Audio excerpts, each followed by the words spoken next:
చూసి సింహం గర్జించటం గొప్ప కాదు. ఎందుకంటే రెండు అడవి మృగాలే. కానీ చిన్న బోనులో చిక్కిన ఎలుక బయట ఉన్న వేటగాడి కళ్ళల్లోకి చూసి నువ్వు బోను తెరిస్తే నీ గొంతు కొరుకుతా అని హెచ్చరిస్తే దాన్నేమనాలి? అది పొగరా, కస, లేక చావుకు కూడా చెమటలు పట్టించే గుండె ధైర్యమా? ఒక్కసారి ప్రపంచ పటాన్ని చూడండి. అమెరికా అనే ఒక పెద్ద సామ్రాజ్యం, ప్రపంచానికి పెద్దన్న. దానికి కేవలం 90 మైళ్ళ దూరంలో మన కేరళ రాష్ట్రంలో 1/4 వంతు కూడా ఉండని ఒక చిన్న దీవి దేశం. అమెరికా ఉచ్ అంటే గాల్లో కలిసిపోయేంత చిన్న దేశం, అదే క్యూబా. కానీ గడిచిన 6 దశాబ్దాలుగా ఆ చిన్న దేశం వైపుకు కన్నెత్తి చూడాలన్నా అమెరికా వైట్ హౌస్లో ఉండే ప్రెసిడెంట్లు వెన్నులో వణుకు పుడుతుంది. ఈరోజు క్యూబా చరిత్రలో కీలక ఘట్టాల్ని మాట్లాడుకుందాం.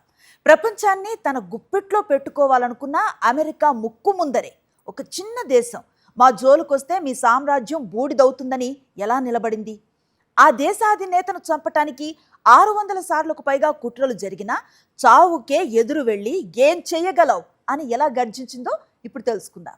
హిట్లర్ నరకం నుంచి ఇజ్రాయెల్ పుడితే అమెరికా అహంకారం నుంచి ఈ క్యూబా కసి పుట్టింది. ఒంటిపై రోమాలు నిక్కబొడిచే క్యూబా రక్తం మరిగించే చరిత్రని ఆ విప్లవ సింహం ఫిడెల్ కాస్ట్రో గాథని ఇప్పుడు కాస్త లోతుగా తెలుసుకుందామా?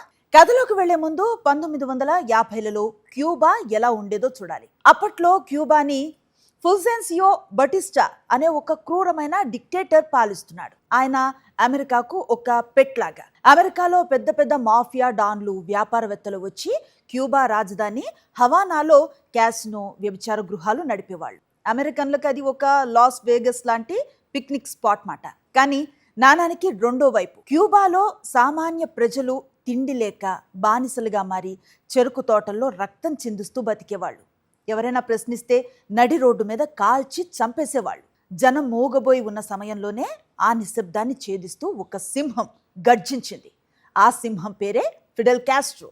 ఒక లాయర్, ధనవంతుల కుటుంబంలో పుట్టిన ప్రజల కన్నీళ్లు చూసి తుపాకీ పట్టాడు. 1953లో బటిస్టా మిలిటరీ క్యాంపుపై దాడి చేసి జైలుకెళ్ళాడు. జైలు నుంచి విడుదలయ్యాక మెక్సికో దేశానికి పారిపోయాడు. అక్కడ కాస్ట్రోకు ఒక రైట్ హ్యాండ్ దొరికాడు. ప్రపంచ యువత గుండెల్లో ఇప్పటికీ ఒక ఐకాన్లా ఉన్న డాక్టర్, ఆయనే చెగువెరా.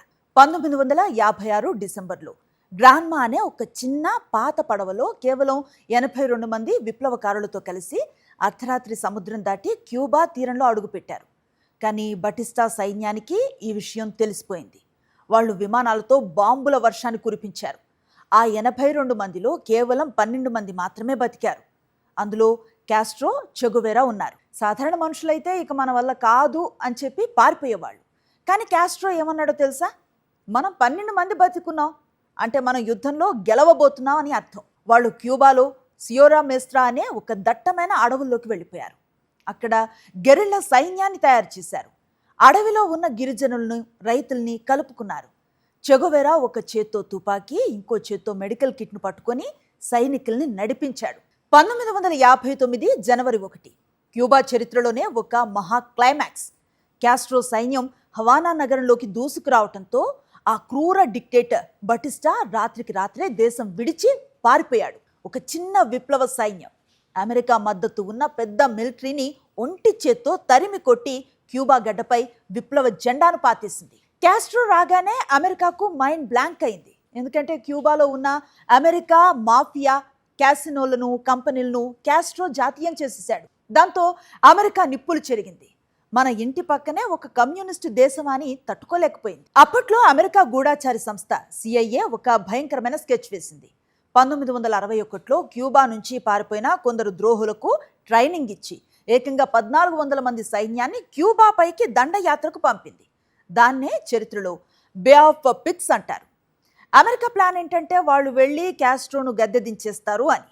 కానీ కాస్ట్రో సామాన్యుడు కాదు కదా. స్వయంగా తానే ఒక యుద్ధ ట్యాంక్ ఎక్కి రన్వే మీద నిలబడి సైన్యాన్ని నడిపించాడు.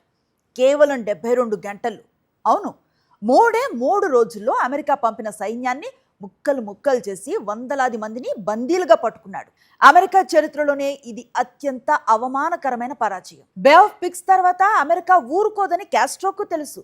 అందుకే ఆయన అమెరికా శత్రువైన రష్యాతో చేతులు కలిపాడు. రష్యా ఏం చేసిందో తెలుసా?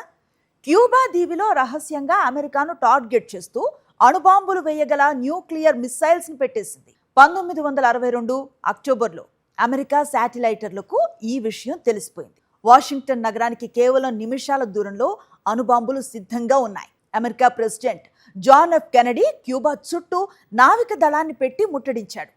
ఒకవైపు రష్యా యుద్ధ నౌకలు వస్తున్నాయి, ఇంకోవైపు అమెరికా సైన్యం సిద్ధంగా ఉంది.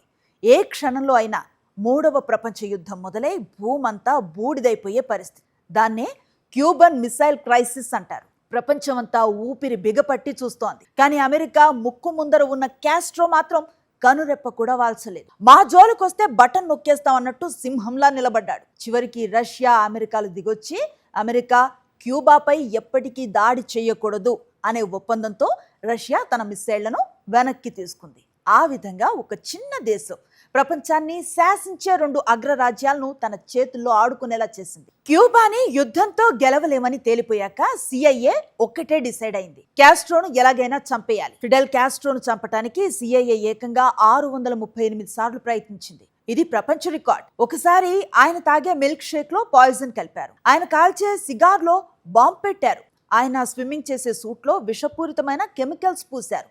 ఆఖరికి ఆయన గడ్డం రాలిపోయేలా రేడియోధార్మిక పౌడర్ను కూడా పెట్టాలని చూశారు. కానీ ఒక్క ప్లాన్ కూడా సక్సెస్ కాలేదు. కాస్ట్రో ఏమనేవారో తెలుసా?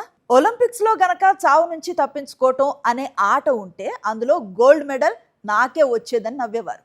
నిజమే, అమెరికా విధించిన భయంకరమైన ఆర్థిక ఆంక్షల వల్ల క్యూబా ఒంటరిదైపోయింది. ప్రపంచంలో ఏ దేశం క్యూబాతో వ్యాపారం చేయకుండా అమెరికా అడ్డుకుంది.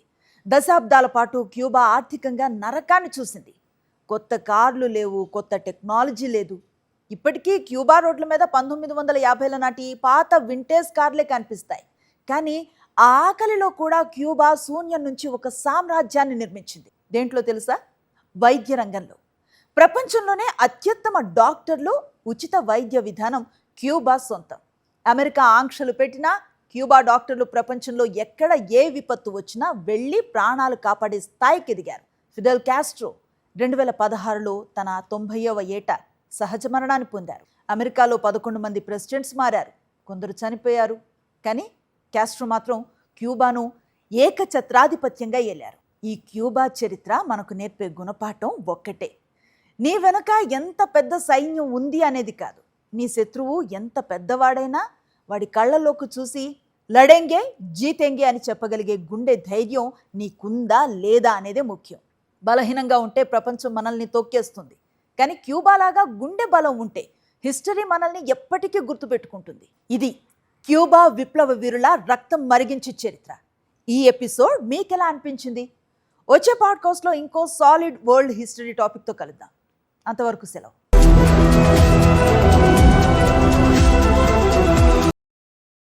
మరిన్ని అప్డేట్స్ కోసం ఛానల్ను సబ్స్క్రైబ్ చేయండి. నోటిఫికేషన్స్ కోసం బెల్ ఐకాన్ పై క్లిక్ చేయండి.